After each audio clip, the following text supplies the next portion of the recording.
To get a closer look on the inner goings of businesses and corporations, we looked into a specific industry that hasn't exactly been explored in terms of its stand on gender politics: the multimedia arts and creatives industry, specifically here in the Philippines.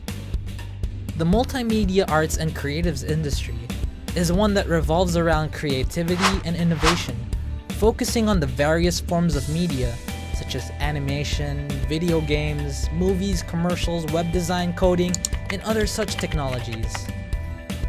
Companies nowadays are equal when it comes to work distribution, as women have become more inclined to join the workforce. Upon interviewing the human resource representatives of different companies from the industry, we found out that a majority of the multimedia firms disregard gender roles almost completely when it comes to hiring. What we found that a common notion was that companies don't really think much about gender of their employees. Instead, they look at the technical skills and the values that a person holds over any preconceived beliefs about their positions.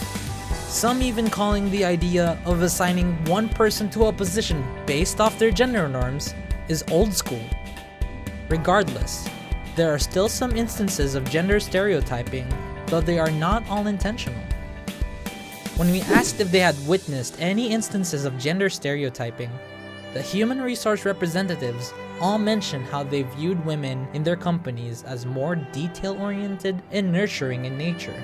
So, they tended to favor women more for managerial work, while they viewed men as more creative and physically fit and are thus more suited for more hands-on tasks. So, while notions revolving around gender stereotyping still exist, it's safe to say that the multimedia arts and creatives industry has made great progress when it comes to moving away from gender norms.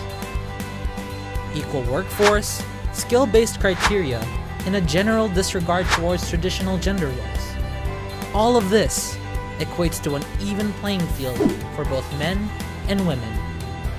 This development in the multimedia and creatives industry alone is a beacon of hope for a more widespread acceptance of feminism and equality within all workspaces. So, with all of this in mind, for those of you out there who are worried about not getting the job because of your gender or what people might think, relax. Companies out there need workers, regardless of your gender. As long as you're willing to do the job and have the right skill set, where's the harm in trying? If you want to learn more about gender roles and how you might be affected by them, visit www.hequalshe.com or visit our social media pages.